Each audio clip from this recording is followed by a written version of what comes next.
वर्ष 2025 19 वर्ष आज या व्याख्यानमालेला होत आहेत। शेवटचं पुष्प गुंफण्यासाठी आज आपल्याकडं जावेद सर उपस्थित झालेले आहेत। तत्पूर्वी या व्याख्यानमालेच्या निमित्तानं आम्ही ज्यांच्या नावानं ही व्याख्यानमाला गेली 19 वर्ष चालवतो आहोत ते महामानव ज्यांनी या समाजाचा उद्धार केला, आपलं पूर्ण आयुष्य ज्यांनी समर्पित केलं, अशा माँसाहेब जिजाऊ आणि सावित्रीमाई फुले या दोन्ही आम्ही अभिवादन करतो। त्याचबरोबर समाजासाठी ज्या ज्या मानवांनी आपलं संपूर्ण आयुष्य वेचलं, स्वतः से दगड गोटे कस्ता सगळं काही त्यांनी समाजासाठी स्वीकारलं आणि त्यांनी समाजाचा उत्कर्ष व्हावा यासाठी आयुष्यभर काम केलं, अशा सर्व महामानवांना मी अभिवादन करतो। आणि आज ही जी व्याख्यानमाला 19व्या वर्षी शेवटचं पुष्प गुंफत आहे।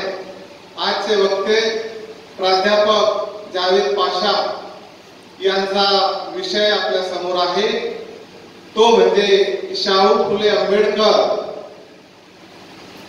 लोकशाहीचा लढा, संविधान, आजचे सामाजिक वास्तव। तर या विषयाला न्याय देण्यासाठी ते आलेले आहेत। जावेद सर, आपल्याला सांगायला आम्हाला अभिमान वाटेल, गेली 19 वर्षांमध्ये या व्याख्यानमालेच्या विचारमंचावर या महाराष्ट्रातले ख्यातनाम वक्ते या ठिकाणी येऊन गेलेले आहेत। त्यामध्ये सुप्रसिद्ध असलेली काही मोजकी नावं मी आपल्या समोर सांगेन। श्याम मानव, डॉक्टर रजिया सुलताना नाशिक, डॉक्टर आहा साळुंखे सातारा, मोहम्मद देशमुख नागपूर, बाबूराव गुरव सांगली, यशवंत पटणे सातारा, ऋषिकेश कांबळे, प्रवीण दादा गायकवाड पुणे, दिशा शेख तृतीयपंथीय आहे परंतु त्यांनी खूप मोठा वैचारिक लढा महाराष्ट्रात उभा केला, म्हणून आम्ही दिशा शेखला अहमदनगर नाही बोलवलेलं होतं। उत्तम कांबळे, श्याम सुंदर सोनार, गंगाधर बनपरे, चंद्रकांत झटाले अशा नामवंत अशा वक्त्यांना आम्ही या ठिकाणी बोलवलेला आहे। आमचे श्रोते हे खूप वैचारिक, आपल्याकडून वैचारिक स्वीकारण्यासाठी खूप उंचीवर जाऊन पोहोचलेले आहेत।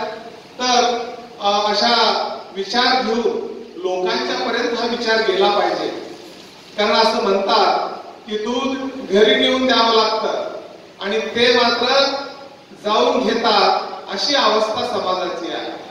म्हणून या ठिकाणी विचार हे लोकांच्या पर्यंत गेले पाहिजे आणि ही व्याख्यानमाला ज्या ज्या वक्त्यांना इथं बोलवते ते वक्ते वास्तवाच्या अगदी शेवटच्या टोकापर्यंत जाऊन त्यांनी इतिहासाला खोदून काढण्याचं काम करतायत।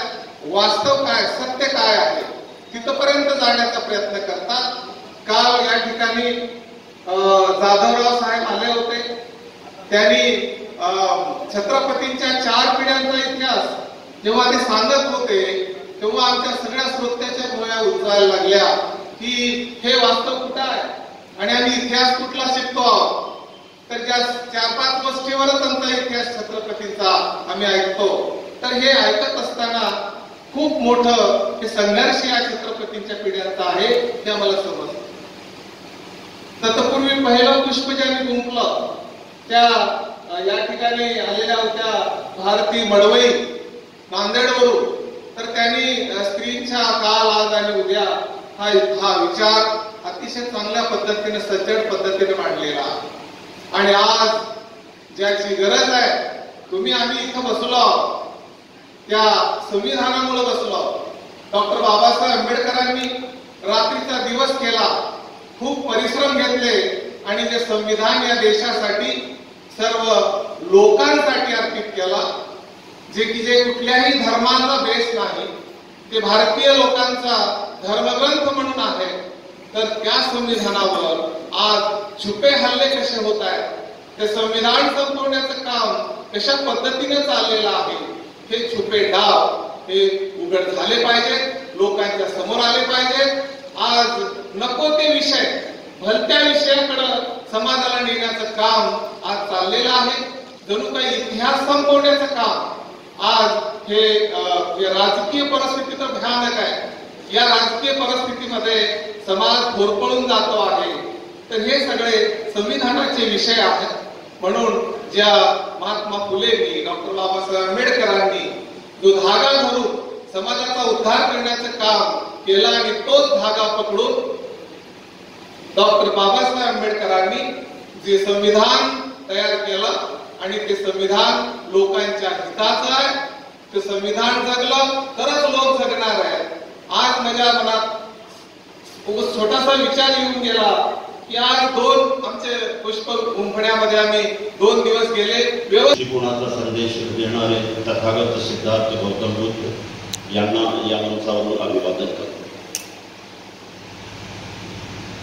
मध्ययुगीन संतांची चळवळ, ज्या चळवळीनं भारतीयत्वाची मूळ या देशामध्ये रुजली, संतांच्या आणि सूफींच्या चळवळीनं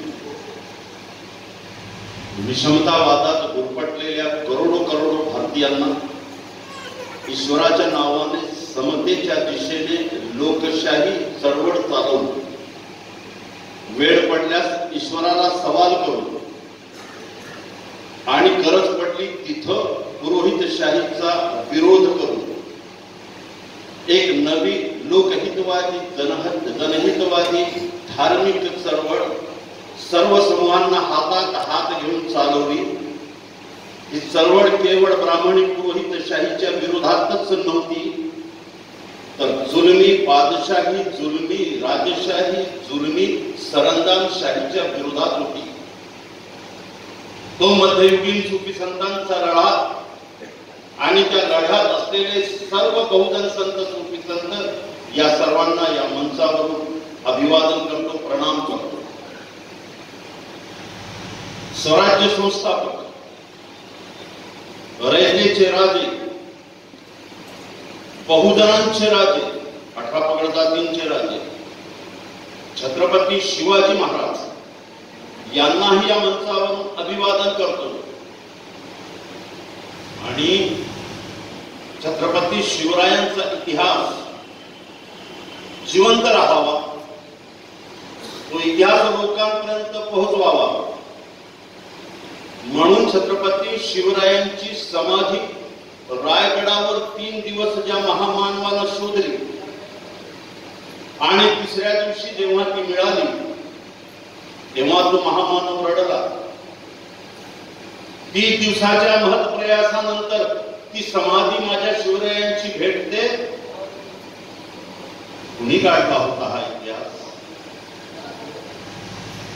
कुणी नेस्तनाबूत केलेला होता हा इतिहास? ज्यानं एवढ्या मोठ्या मुघलशाहीच्या विरोधात, कुतुबशाहीच्या विरोधात, निजामशाहीच्या विरोधात, बिदरशाहीच्या विरोधात आपल्या मावळ्यांना घेऊन स्वराज्य स्थापित. काय होतं स्वराज्य?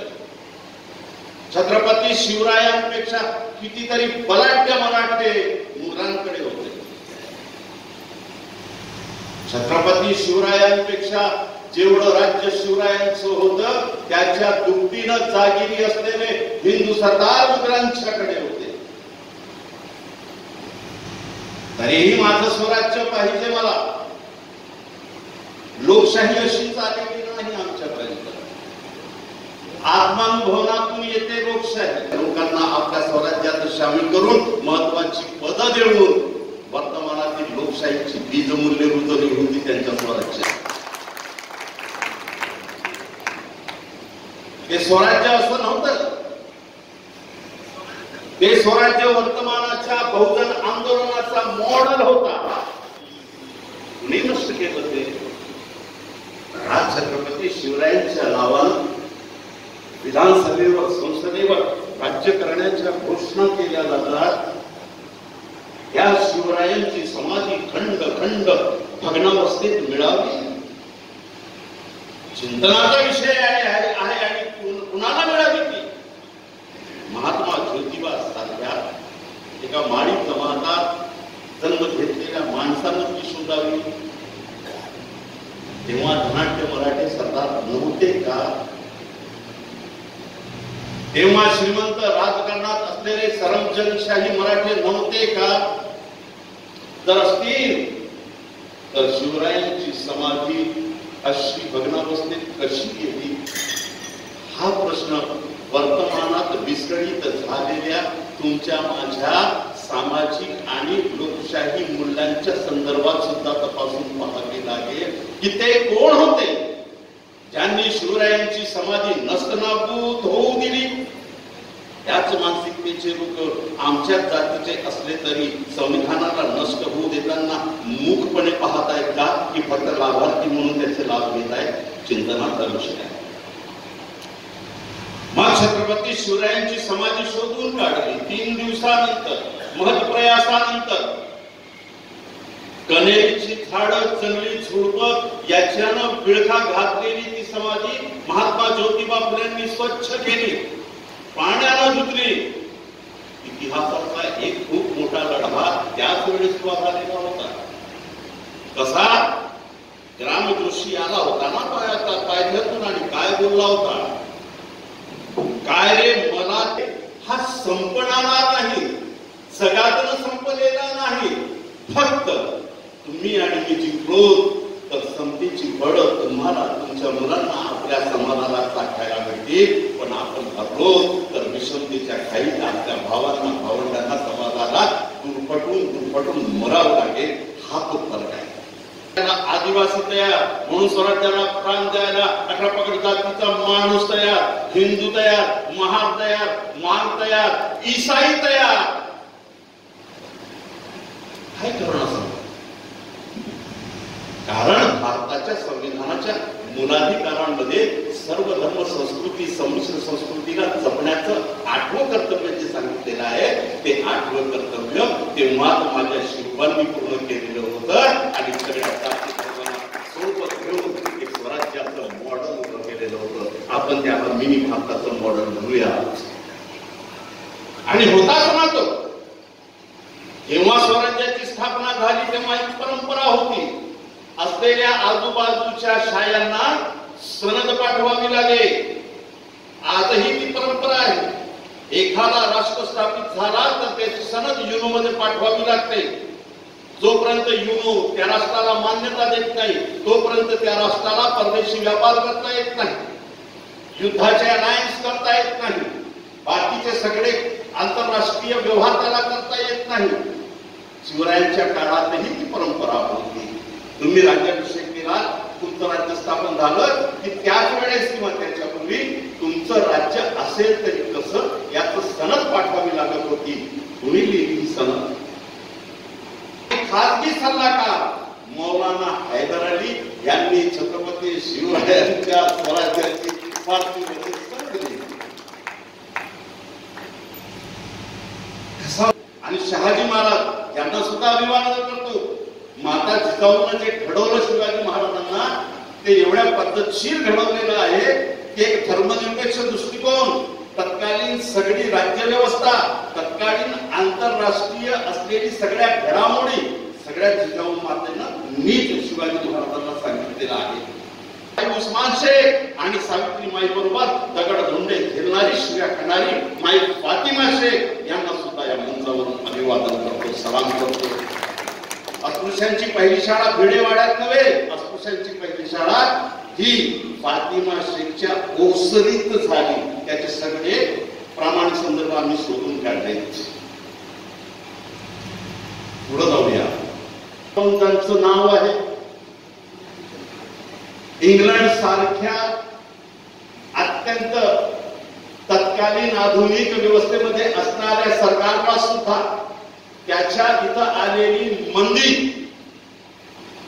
याच्यावर उपाय शोधताना एक आयोग बनवावं लागलं.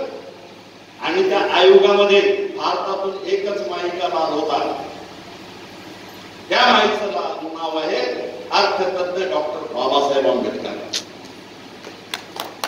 संविधान निर्माते प्रज्ञासूर्य डॉक्टर बाबासाहेब आंबेडकर यांनाही या मंचावरून अभिवादन करतो. आणि संस्कृतीचं स्वातंत्र्य, धर्मस्वीकृतीचा नकारण्याचं स्वातंत्र्य, धर्मचिकित्सेचं स्वातंत्र्य, शिक्षणाचं स्वातंत्र्य, व्यापाराचं स्वातंत्र्य, संचाराचं स्वातंत्र्य, सार्वजनिक ठिकाणी जाण्याचा येण्याचा स्वातंत्र्य, प्रश्न विचारण्याचा स्वातंत्र्य, चिकित्सा करण्याचं स्वातंत्र्य, लोकशाहीचा गाभा आहे स्वातंत्र्य. आणि आपल्या समाजाचा संघर्ष हा स्वातंत्र्यासाठी राहिलेला आहे. म्हणजे मुळात या देशातील 80% पीडित लोकांचा, मग तो हिंदू असो की मुसलमान असो. आता त्याच्यावर मला आठवलं, मला बोलवलं तुम्ही, अनेक ठिकाणी बोलवलं जातं तेव्हा लोकांचे कान असे उभे राहतात की जावेद पाशा क्या बोलतात. एक तर जावेद पाशा म्हणजे आई बाप मुसलमान म्हणून मी मुसलमान नाही, त्याला काही पर्याय का? आणि औरंगजेबची औलाद नाही, मग मी कोण? ज्याप्रमाणे मनुस्मृतीवर लाथ मारून तुम्ही शीख धर्म स्वीकार केला ना, ज्याप्रमाणे मनुस्मृतीवर लाथ मारून बाबासाहेबांनी बौद्ध धर्म स्वीकार केला ना, ज्याप्रमाणे मनुस्मृतीवर लाथ मारून बसवेश्वर उभा झाला ना, ज्याप्रमाणे मनुस्मृतीवर लाथ मारून चक्रधर उभा झाला ना, ज्याप्रमाणे मनुस्मृतीवर लाथ मारून महात्मा ज्योतिबा फुले सत्यधर्म घेऊन उभे झाले ना, त्याप्रमाणे माझ्या पूर्वजांनी मनुस्मृतीवर लाथ मारून समतेसाठी इस्लाम स्वीकारलेला आहे. मी या देशातील मातीचा भूमिपुत्र आहे. ब्राह्मणी व्यवस्था आणि मनुव्यवस्थेच्या छाताडावर लाथ मारून समतेसाठी झालेला मुसलमान आहे. मी 18 पगड जातींचा वंशज आहे. मी औरंगजेब बाबरचा नाही. त्याचा अर्थ औरंगजेब आणि बाबर माझे शत्रू आहेत का? नाही. तो राजकीय इतिहास आहे. कारण त्यांना शत्रू म्हटलं की मी अडचणीत तसा सापडतो की मी कोणत्या कोणत्या हिंदूंना शत्रू म्हणू. बाबरला पोरगी देणाऱ्या मध्ययुगाच्या इतिहासात आमचे मुसलमान, हमने 800 साल राज किया. हमने कितने साल राज किया? 800 साल राज किया. अच्छा, हाँ, कुतुब मीनार हमारा, लाल किला हमारा, ताजमहल हमारा, और मुर्गी की दुकान भी हमारी, ऑटो रिक्शा भी हमारी. क्या बात है. झोपडपट्टी में 43% हमीच, लोहार भंगार में हमीच. तेव्हा त्यांना सांगतो की बाबा रे, हा इतिहास असा नाही, तो इतिहास राजकीय इतिहास आहे.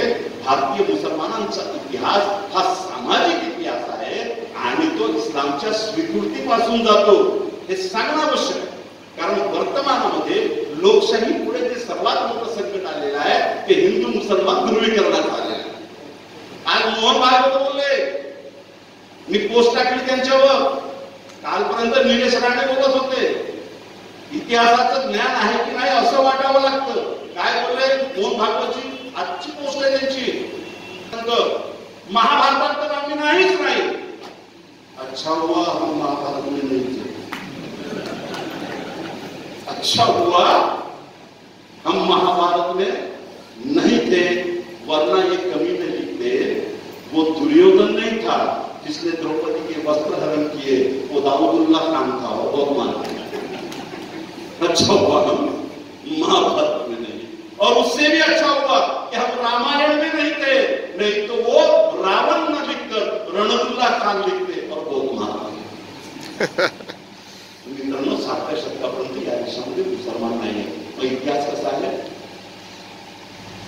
7व्या शतकाच्या 400 वर्षापूर्वी बौद्ध धर्माच्या विरोधात पुष्यमित्र शृंगानं प्रतिक्रांती केलेली आहे. आणि पुष्यमित्र शृंगानं राजदंड हाती घेतल्याबरोबर संस्कृतमध्ये एक आदेश काढला. कोणता? यौमे श्रवणशीलो देहती तस्याही शतशादिनार्मी. मला जो बौद्धाचा किंवा बौद्ध श्रामणेराचा डोकं कापून आणून देईल त्याला मी 100 सोन्याच्या मुद्रा देईल. राजदंड हाती घेतल्यानंतर हा काढलेला आदेश. संसदेत काय ते शतकाच्या वेळेस नव्या संसदेमध्ये घेतलं, काय म्हणतात त्याला?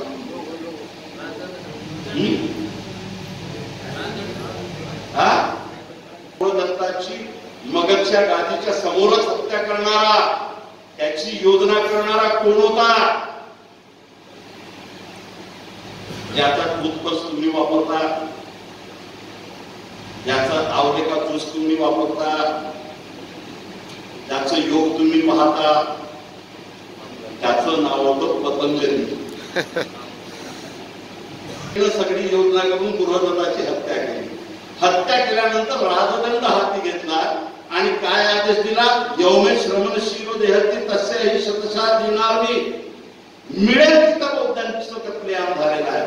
आणि नोटिफाईड ग्रंथांमध्ये नोटिफाईड 84,000 बिहार काढण्यात आले. किती? 84,000.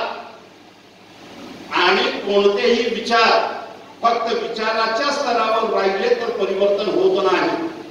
त्या विचारांना प्रत्यक्ष समाज परिवर्तनासाठी आणि कृतीसाठी संसाधनाची गरज लागते. हे संसाधन आर्थिक असतात, मिलिटरी असतात, प्रशासनिक असतात. बौद्ध धर्माची सगळी शक्ती बौद्ध सम्राट झाल्यानंतर अशोकानं दिलेली आहे. अशोकाची मिलिटरी ताकद, अशोकाची सगळी प्रशासकीय ताकद ही बौद्ध धर्माला मिळाल्यानंतर बौद्ध धर्म असा मजबूत झाला. ही सगळीच्या सगळी शक्ती पुष्यमित्र शृंगानं हरवून टाकली आणि 84,000 बिहार तर जाळले. आदेश काढला की आजपासून मनुस्मृती पूर्ण ताकदीनिशी लागू करण्यात येत आहे आणि दंड संहिता म्हणून मनुस्मृती पुष्यमित्र शृंगानं पुनश्च ताकदीनं लागू केली. 400 वर्ष या देशातील तुमच्या सकट, माझ्या सकट, जिथं कोणी असेल त्या जाती सकट या मनुस्मृतीच्या शूद्र आणि अतिशूद्र वर्णामध्ये चालण्याची मनाई होती, बोलण्याची मनाई होती, शिकण्याची मनाई होती, व्यापाराची मनाई होती. राजकारणाचा संबंध नाही, अर्थव्यवस्थेचा संबंध नाही, कारण मनुस्मृतीमध्ये अर्थव्यवस्था वैश्यांना होती, कारण राजकारण क्षत्रियांना होतं आणि सगळी मक्तेदारी ब्राह्मणाची होती. आम्ही 85% गावाच्या बाहेर पडलेलो होतो. किती वर्ष? 400 वर्ष. एकही शक्ती या ब्राह्मणवादाला उत्तर देणारी नव्हती. अशा वेळेस पैगंबर मोहम्मदांनी जो समतावाद अवस्थांमध्ये सांगितला, समतेवर जो धर्म उभा केला, समतेवर समाज बनवली, त्याच्यातून जे 18 पगड जातीचे इस्लाममध्ये अवस्थांमध्ये पहिले अनुयायी कोण? आदिवासी ट्रायबल्स हे पहिले अनुयायी आहेत. त्या ट्रायबल्स आणि 18 पगड जातीतून समतेचा एकेश्वरवाद सांगणारे सुफी संत हे 7व्या शतकामध्ये भारतात आले. ते कुठे गेले? ते कुणब्याकडे गेले, ते तेऱ्याकडे गेले, ते माड्याकडे गेले, ते महाराकडे गेले, ते मागाकडे गेले, ते चांबारांकडे गेले, जिथे प्रामाणिक धर्माचा कुणी जात नव्हता. कारण हा संपूर्ण वर्ग अस्पृश्य होता. त्यांच्यामध्ये जाऊन त्यांच्या बोली भाषेमध्ये त्यांनी इस्लाम सांगितला. पाणी प्यायला देत नव्हते, एका ग्लासात त्याने पाणी दिलं. हात लावत नव्हते, त्याने गडाला लावलं. मंदिराच्या पायरीला शिवलं तरी डोकं आणि पाय छाटत होते, त्यानं मशिदीत नेलं. अरे तुम्ही धर्मग्रंथाला हात तर सोडा, त्याचा एक श्लोक उच्चारला तर जीभ काढत होते. त्यानं हातात कुराण ठेवलं. शिवत होते, त्यानं एका ताटात जेवायला दिलं. त्यानं स्वतःचा अंगरखा यांच्या अंगावर घातलं आणि 7 समुद्रापलीकडे व्यापाराला नेलं. 12व्या शतकामध्ये या भारतामध्ये फक्त आणि फक्त ओबीसी, कुणबी, माडी, देवी, महारवान, संभार याच्यातील 28% मुसलमान झालेले आहेत. युद्ध महात्मा ज्योतिबा फुलेंच्या हयातीत झालेला आहे. महात्मा ज्योतिबा फुले त्याचे साक्षीदार आहेत. भारतीयत्वाची दुसरी मूठ बांधणारी किंवा फूस बांधणारी घटना म्हणजे 1857 युद्ध. पण इतिहासामध्ये भारतीयत्वासाठी पहिलं युद्ध म्हणून 1857 सांगण्यात येतं असं नाही. 1857च्या युद्धापूर्वी ब्रिटिशांच्या विरोधात 40 युद्ध झालेली आहेत. 40 लक्षात घ्या. आणि त्या 40 नंतर मोठा उठाव 1857चा आहे. तुम्हाला आश्चर्य वाटेल की 40 युद्ध कशावर झाले? 1857चं युद्ध जे आहे ते चरबी लावली होती, मग मंगल पांडे नंतर कोकणाड, बिलकुल कोकणाड, त्याच्यावर हे युद्ध झालेलं नाहीये. याच्यापूर्वी 40 युद्ध झाले. कोणाचे होते ते युद्ध? फकीरांचे बंड झाले, शेतकऱ्यांचे बंड झाले. बंगालमध्ये ब्रिटिशांच्या विरोधात कष्टकरी समाज आणि मिलच्या महात्मा गांधींनी हे केलं, मिलचे कामगार, खनिज कामगार यांचे उठाव झाले. ब्रिटिशांनी एक नवीन व्यवस्था आणलेली होती साम्राज्यशाहीची, ज्यामुळं भारताचे सगळे कृषी उद्योग नष्ट होत होते. एक वेगळी सरंजामशाही आणलेली, त्याच्या विरोधात लढे म्हणून ब्रिटिशांच्या विरोधात सगळे स्वातंत्र्याचे लढे उभे राहत होते. असे 40 लढे झाले आणि हे 40 लढे हिंदू, मुसलमान, कष्टकरी जगते लोक होते. नीट वाक्य समजून घ्या. हे 40 लढे ब्रिटिशांच्या विरोधात कुणी केले? हिंदू, मुसलमान, कष्टकरी लोकांनी केले. आणि 1857चं युद्ध हे सुद्धा हिंदू मुसलमानांनी एकत्र येऊन ब्रिटिशांच्या विरोधात मोठी फळी उभारली. ब्रिटिशांच्या लक्षात धोका आला कि इस देश में अगर राज करना है तो हिंदू मुसलमान एकता को तोड़ना ही पड़ेगा, वरना हम इस देश पे राज नहीं कर सकते. 1857च्या लागलीच महात्मा ज्योतिबा फुलेंचं पुस्तक येतं आणि महात्मा ज्योतिबा फुले स्पष्ट करून सांगतात की ब्रिटिशांच्या प्रशासन व्यवस्थेमध्ये जे म्हणजे ते नावच घेतात म्हणून आपल्याला नाव घ्यायला हरकत नाही, महात्मा ज्योतिबा फुले घेतात, जे भटजी आहेत असे नावच घेतात. ते जे भटजी आहेत, जे ब्राह्मण आहेत, त्यांनी ब्रिटिशांचं 90% शासन प्रशासन ग्रासलेलं आहे आणि तळागाळातील लोकांच्या शोषणाचे सर्वात मोठे हत्यारे ते आहेत, असं महात्मा ज्योतिबा फुले 1857च्या युद्धानंतर एक आरोळी ठोकतात, पुस्तक आणतात. आता 1857च्या नंतर एक मोठं पुस्तक येत आहे. कोणतं? तुमच्यासाठी मोठा आनंदाचा तो पुस्तक आहे. त्याचं नाव आहे आनंदमठ. संघाला अत्यंत प्रिय मुस्लिम मराठी संमेलन 26 आणि 27 नागपूरला घेतो आहे. ते सगळं स्वातंत्र्य संविधान आहे म्हणून जिवंत आहे आणि ज्या दिवशी संविधान संपेल आणि ब्राह्मणी हिंदू राष्ट्र येईल त्या दिवशी तुमचा दाभोळकर पानसरे आणि माझा लालसरे झाल्याशिवाय नीट लक्षात घ्या. आमचं जीवन मरण, आमचं जगणं नागरिक म्हणून आमचं अस्तित्व हे सगळं संविधानावर टिकून आहे. त्याला नष्ट होऊ देऊ नका. महात्मा ज्योतिबा फुलेंनी या कादंबरीला काढण्याची गरज काय? 1885 मध्ये नॅशन काय असतं याची संकल्पना या भारतामध्ये पहिल्यांदा महात्मा ज्योतिबा फुलेंनी मांडलेली आहे. हे तुमच्या लक्षात घ्यायला पाहिजे. नेशन काय असतं याची संकल्पना परिभाषित. तुमची या देशातील जमीन आणि ही जमीन जर चांगल्या पद्धतीनं वितरित झाली नाही उद्योगांसाठी, लोकांच्या उद्योगांसाठी आणि समान पद्धतीनं मागासवर्गीयांच्या व्यावसायिक उत्थानासाठी याचा वापर केला गेला नाही तर हा देश आर्थिक डबघाईकडे जाईल आणि याच्यात पेटला जाईल या देशाचा बहुजन समाज.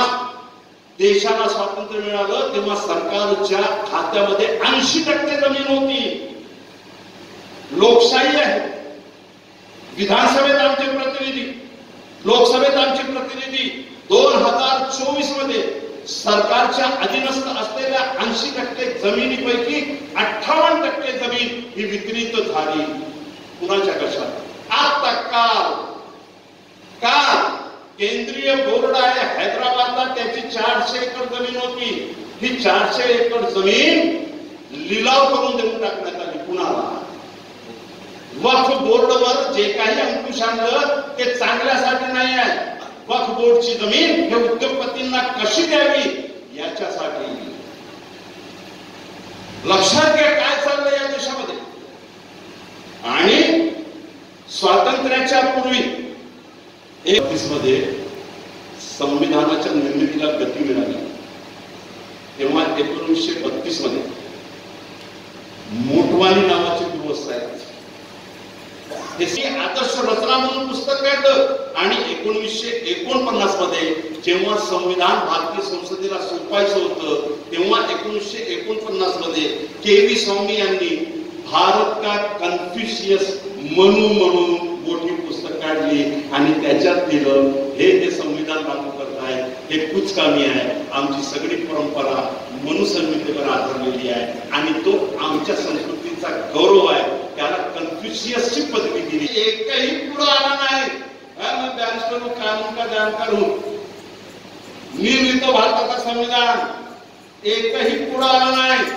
एक प्रयत्न 1925 मध्ये झालेला होता. मोतीलाल नेहरू यांनी एक संविधान बनविलेलं होतं.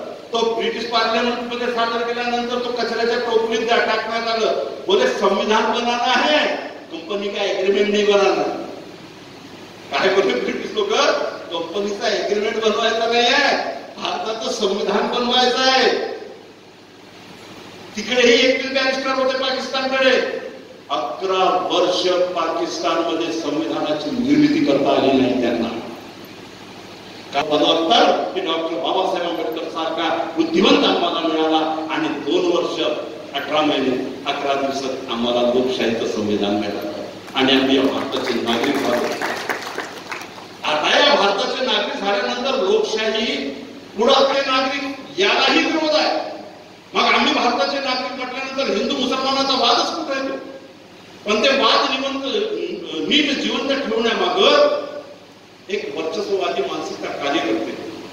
आमच्या भारतीय संस्कृतीचं दर्शन होत नाही. असा म्हणतो की एक नागरिक, एक मूल्य, एक मतदान, त्याला शिक्षणाची, नोकरीची सगळी व्यवस्था शासन प्रशासनानं करायला पाहिजे. कोणत्या संस्कृतीचं दर्शन होत नाही. एवढी मोठी शक्ती उभी राहते की त्या माणसाला आतमध्ये जावं लागतं. संविधानाची ही शक्ती नको आहे का?